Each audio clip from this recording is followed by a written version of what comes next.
Coming up on the next, expect slowdowns in your morning commute. We have the latest on the construction on Castle and Bob Billings. Plus, schools are on edge after the shooting in Florida. Find out what gun threats have hit schools in our area. And coming up in entertainment, the biggest awards of the year are fast approaching. The 90th Annual Academy Awards. See later who's making an uninvited appearance. Plus, a highly anticipated superhero film announces a last-minute change to its release date. I'm Alana Flynn. And I'm Jackson Kurtz. The next starts now.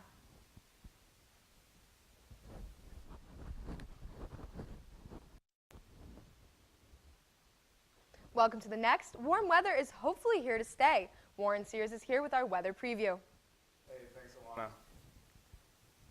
It has been incredibly nice today. 56 degrees out there right now. A nice shot at Anschutz Library where hopefully you won't have to spend too much time there this weekend. Well, even though we saw some precipitation last week, it really is actually pretty dry out there. This is the Kansas Drought Monitor behind me. Here in Lawrence, we have slipped into that moderate drought. But if you head down towards Wichita and even towards Dodge City in the southwest part of the state, they're actually in the extreme drought down there. So we definitely need some more precipitation here in the state of Kansas. Lawrence here, we're just shy of our average for this time of year. But as you head into Dodge City, like I said, they are just shy about an inch of some rain. So they definitely need some precipitation down there. And we do expect some in the near future, possibly on Sunday. So I'll have a lot more to talk about that on coming up. Alana? Thanks, Warren. If you've been noticing delays in bus routes around campus, construction may be to blame. Grant DeMars is here with our local news rundown. Grant?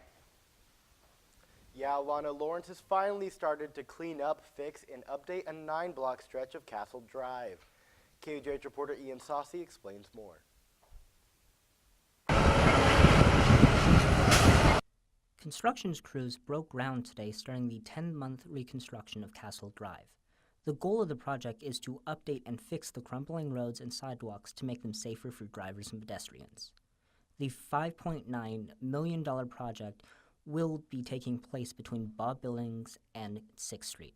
It will keep the original 4 lanes, but add a bike lane and extend the sidewalks, plus adding a traffic signal at the Harvard intersection. Project manager Aaron Gasper said that safety was behind the project after evaluating crash history of the area. It was pretty much warranted. It has some crash history that warrants the traffic signal. We looked at multiple ways to control that intersection, but determined that the signal was the best long-term solution. The signal will help ease drivers' commute and provide safer crossings. The project starts at the intersection of Bob Billings and Castle Drive, where lane closures ended up with 1 lane going each way. Further closures will occur as the project moves north towards 6th Street. The project will likely run through the end of January 2019. In Lawrence, I'm Ian Saucy, KUJH News. Street lanes will continue to change as construction progresses, so keep an eye out and be safe. Several Kansas schools are beefing up security after threats of shootings surfaced throughout the week. KC police investigated at Park Hill High School after a student made a threat in a Snapchat to a friend. Police also arrested 4 men after they came onto the Lee Summit High School campus with an AR-15 and a shotgun. A witness says that the men said they were there to take care of business. And an Olathe school got a hoax threat from someone on the East Coast. Police say that person also threatened other schools across the country. And police arrested a parent at a Blue Springs elementary school that they say came to campus high and with a loaded gun. Global markets are falling amid new fears of a trade war. President Trump says he wants a 25% tax increase on steel imports and a 10% markup on aluminum. European officials warned that these tariffs could cause an economically damaging trade war.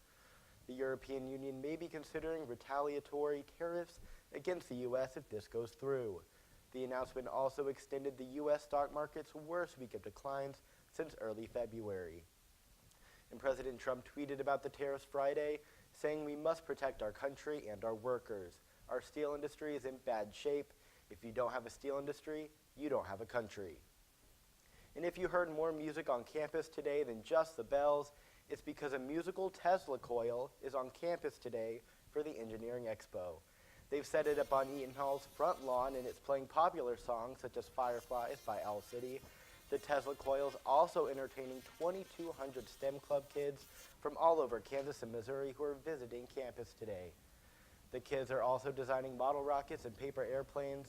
The Expo's coordinators say they hope to inspire kids to continue careers in STEM. Alana, that's pretty cool, don't you think? Yeah, singing coils, I can't even believe that. President Trump departed for Charlotte, North Carolina this morning for Reverend Billy Graham's funeral. The president, vice president, and the first lady attended the funeral, but Trump did not speak. Graham's son Franklin noted their presence, but he did not speak about politics in his eulogy. The private funeral was this morning outside the Billy Graham Library. If you have an Instant Pot and you bought it at Walmart, listen up, you may need to take it back. Reports are coming in that the Gem 65 8-in-1 pot can overheat and melt, an obvious safety hazard. It's a voluntary recall, but if that's your model, again, the Gem 65 8-in-1, stop using it and take it back to Walmart. They'll give you a safe replacement. Something strange is in the air as people saw a group of unidentified swirling lights flying around the Milwaukee skyline. You have to look really closely to see them. Some say it's a flock of seagulls, others say they aren't so sure. Even meteorologists who have reviewed the video say they can't quite make out these strange patterns in the Wisconsin sky. You know, Alana, I believe in aliens. Ancient Aliens, love watching that show. I think it's real. I think it is too, because I am with you. There is definitely UFOs out there, 100%. Well, there's no aliens in entertainment that we know of, but coming up, we do have some more news of an Oscar Sunday. New sexual harassment allegations are tracing back to a popular red carpet host. Find out how E! News is handling the situation. And in college, we all make questionable decisions, especially when we're not in a good state of mind. You know, later we will see one young man whose questionable decision hurt his bank account. Stay with us.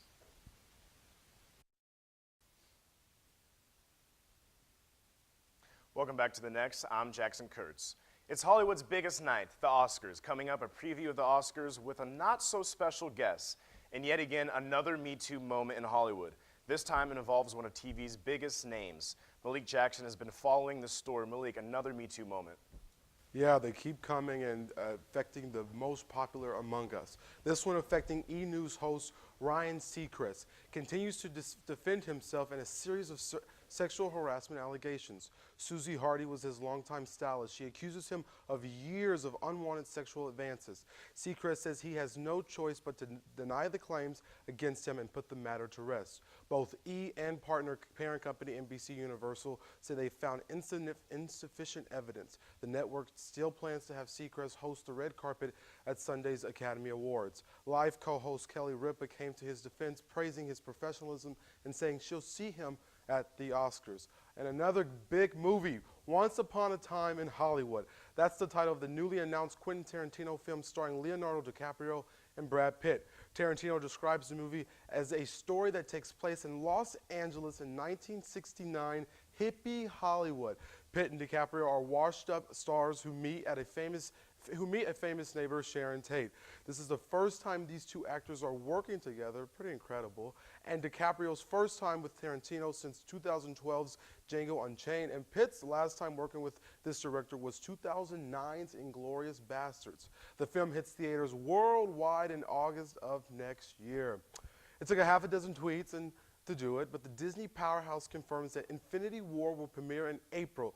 The U.S., April 27th, excuse me. That's a week earlier than anticipated. The change means that the move will no longer have to compete with Disney's new Han Solo Star Wars story or Marvel's Deadpool. The tweet began between Downey Jr. and Marvel Studios could be the fastest deal in Hollywood ever struck or the most clever publicity stunt we've ever seen. Alrighty, so it started off with this. On a scale of 1 to infinity, how excited are you to see Infinity's Wars on May 4th? Downey, any chance I could see it earlier? Marvel, anything from Mr. Stark, how's April 27th? Great with friends. You mean these friends? Downey said, the entire world. And Marvel said, yes. And Downey says, see you there. So I don't know if it was planned or not, but they just got you guys to see the movie a week earlier. That, pretty cool. Alrighty, a sight for sore eyes to say the least for a passerbyers in LA. Two artists snuck a subversive golden Harvey Weinstein statue onto Hollywood Boulevard, and in the sculpture, the former studio head is wearing an open robe, a sign that says casting couch. One of the artists behind this Harvey Weinstein statue is also behind the naked Donald Trump statue from last year. The artists say it took them months to produce and was originally to allow passerbyers to sit beside Weinstein and take pictures with the disgraced media mogul. That's all for me. Jackson, tell us what went viral. A lot going on, Malik. Cabs here.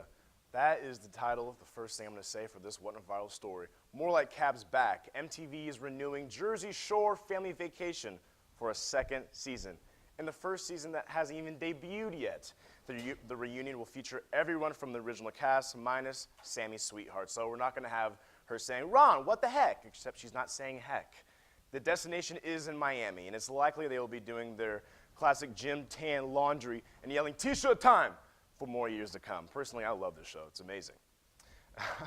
We've all had our drunk Uber stories, but literally nothing will compare to the night Kenneth Bachman of Selwell, New Jersey had when he took his Uber home. Granted, he doesn't remember what much happened. Tequila will do that to you, no. But somehow that Jersey man ended up in Morgantown, West Virginia, and the app wanted almost $1,700 for the ride. I was just like, what's good? Like, that's crazy. Like, why did you agree to, like, take me to New Jersey from West Virginia? And I just woke up in the Uber next to a older dude just, like, telling me I was an hour out from Jersey.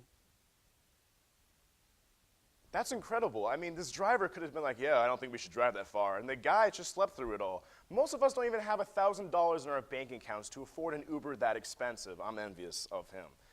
Well, we all have seen the video, or maybe we haven't, of Drake's newest song, God's Plan. It features him helping people less fortunate. But unfortunately, it's the meme that has people talking. Whenever a good deed is done, people are going to start playing God's Plan. For example, me, thinking about skipping class today, professor.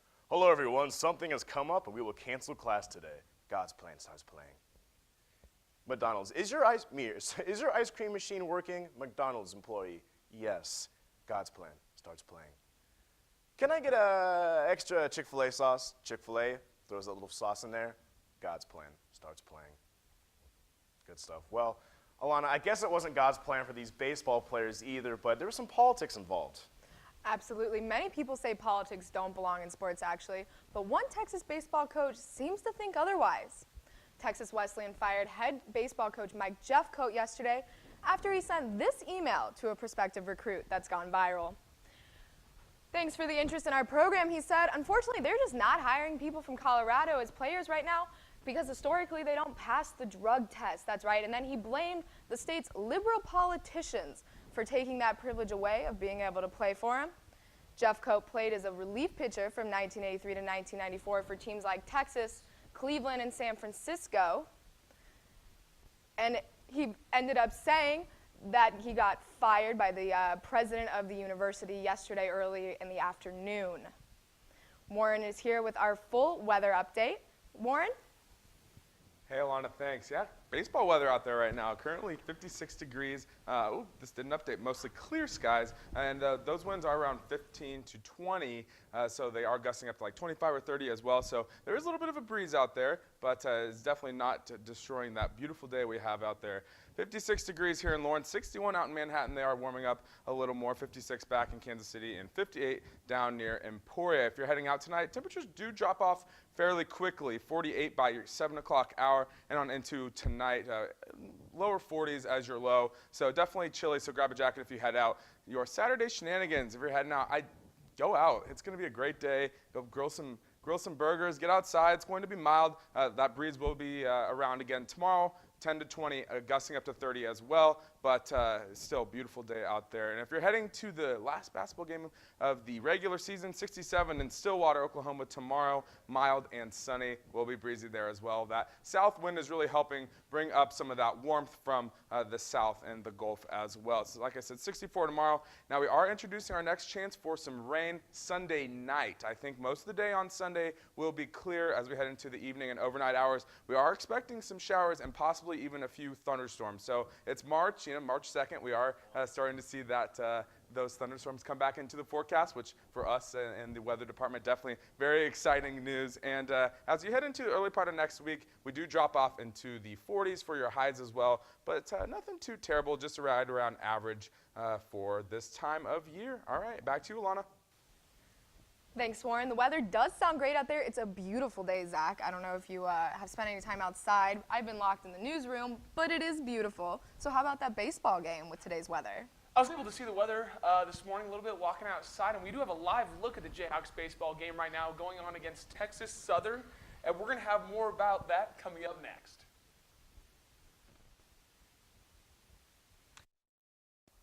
Welcome back to The Next. I'm Zach Fisher, and I have your weekend sports update, full of baseball, KU football news, and a Marcus Peters trade update. But first, we're going to talk about KU basketball. The KU Jayhawks won the Big 12 outright against Texas on Tuesday. They look to end the regular season with a 25-6 record as they play Oklahoma State tomorrow at 3 p.m. KU has put together a 5-game winning streak and looks to do some damage in the Big 12 tournament. Oklahoma State was the last team to beat KU at home, so this has the makings of a revenge game. The Cowboys' first-year coach, Mike Boynton, is the only Big 12 coach during Sells' 15 years to have a winning record against the Hall of Fame coach, 1-0. Oklahoma State guard Jeffrey Carroll leads the Cowboys in scoring with 15 points per game and will be the crucial stop to the game on Saturday. Now let's take a look at the keys of the game for the Jayhawks. Number one, we have to treat this as a regular game. We already clinched the Big 12 outright, so it's going to be easy to go in there with big heads and not take this game too seriously. The second one is we're going to need to start the three early. That's been a key in every single game that the Jayhawks have won. The guards, LeGerald, Devontae, Malik, have got the three chopping. And I feel like I'm saying the third one every single week, getting Udoka out of foul trouble. If Udoka gets in foul trouble and we have to start subbing him out for Mitch Lightfoot, then our whole game plan goes out of the window. Okay, so that's it for the game plan. We're going to move on to KU baseball, where we have a live shot at Hoagland Ballpark, where KU baseball is taking on Texas Southern. The score is currently 0-0 in the bottom of the first inning. The Jayhawks are sitting at 5-2 and looking forward to extend their 2-game win streak this weekend. Today's starting pitcher for KU is Jackson Goddard, who is 2-0 and has posted a 3.48 ERA this season. The Texas Southern Tigers are 1-6, and they are looking to get anything going in this series against KU. KU bats have been streaking as of late. Texas Southern has struggled to get runs across the plate this season. If the Jayhawks can get an early lead, their chances are looking pretty good. KU baseball continued to stay hot last weekend as they pulled out the series win against Northwestern. The series included a high-scoring and hitting game. The Wildcats won both 18-12, with both teams racking up 36 hits total, and this was the only game KU lost in the series. KU's most recent win came against Omaha this past Monday. The returns are back from the Marcus Peters trade that just happened a week ago that sent him packing to the Los Angeles Rams. Peter King of Sports Illustrated reported that the Chiefs got a 4th-round pick this year and a 2nd-round pick next year. King also reported that the Chiefs called the other 31 teams in the league trying to get a better deal, but to their displeasure, no one came knocking. Peters came to be known as a troublesome player and has gotten some rep around that through the league. Now we're going to move on to KU football and some their new commit news. The KU football team got some great news this past Monday as they got to commit the class of 2019. The 3-star recruit Lance Legender is from Louisiana and played community college football at Warren Easton. This is great news for a team who could always use some more. He's the highest rated QB in the class that is committed since 1989. He stands at 6 foot 3 inches and is bringing some size to the position. He's one of the better dual-threat quarterbacks in next year's recruiting class. Let's hope that Lance will stay committed as he still has a year to figure this out. Alana, I'm hoping Lance stays committed because KU, they could really use a really good quality quarterback. Yeah, Zach, I hope so too, considering last year they went 1-11, and actually my first year here they went 0-12. So is the prospect coming in going to help improve these dismal records, or? Well, it's too early to tell because he will not be eligible for 2 more seasons, but I certainly hope so. Me too. Thanks, Zach. We're going to take a quick break. Coming up, we have all the stuff you can do to fill your weekend in Lawrence. Plus, I have a live look at the snowy place that might surprise you. Stick around. And welcome back. Let's take a live look outside at Squaw Valley, which is actually in the Sierra Mountains in California, where they're expecting up to 4 to 6 feet, not inches, feet of snow out there. So I guess you could say that's good for the skiers, but really that could just cause a lot of problems out there. So they're definitely expecting some snow on through the rest of tonight. It's been quite an event, but yeah, 4 feet to 6 feet of snow. What do you guys think about that? Snow. I love it though. Another snow day. No Another more snow day? I'm done. I No, love got it. my 2, I'm out. We can't have a Over it. snow day because it's finally March and we have a beautiful, beautiful month ahead. That means spring break in 2 weeks, no less. And we'll see what events we have this weekend to get you ready for the beautiful weather. The 69th annual Rock Chalk Review performance will be this Saturday and Friday, today as well, at 7 p.m. at the Lead Center. The theme this year is One for the Books. Tickets for Friday night's show are $20 and $25 for Saturday. All proceeds will go to the Boys and Girls Clubs of Lawrence. Gonna attend? So worth it. It's a good event. It's fun. It's for a good cause. It's fun. It is. It's for charity. We have That's what some. matters. We have some coworkers in it, so. We do. We props gotta to go them. and support. All right. Have to. Gotta give the support. All month long, Applebee's is offering, wait for it, $2 lemonades with absolute vodka. This comes after the restaurant offered $1 Bahama Mamas in February and $1 Long Island iced teas in December. The drink is available all day, all month long at participating locations. Here's what's Wow. crazy though. They shut down one of the Applebee's in the city, so there's only one left. Can you imagine how nuts that place is going to be all Yeah. month in a college If town? you want to catch us after the show, we'll probably. Be at We'll see you at Applebee's. Taking See you advantage. at Applebee's. Of course, why not? The 41st annual Jazz Festival concert is this Saturday at 7:30 p.m. in the Woodruff Auditorium at the Kansas Union. Special guests Clay Jenkins and Gilbert Castellanos will headline the concert, as well as they play the KU Jazz Ensemble. Tickets are $15 for adults and $10 for students. So Applebee's or the jazz concert? Both. Both. Okay. Both. You're my See dude. y'all there. Pre-game the app. Pre-game the jazz Yeah, concert. exactly. Oh, Ooh, he knows ideas, me. ideas. That's all for us here at the Next. For more on the stories you saw today and to share them with friends, visit our website at tv.ku.edu. Thanks for tuning in. We'll see you back here next week.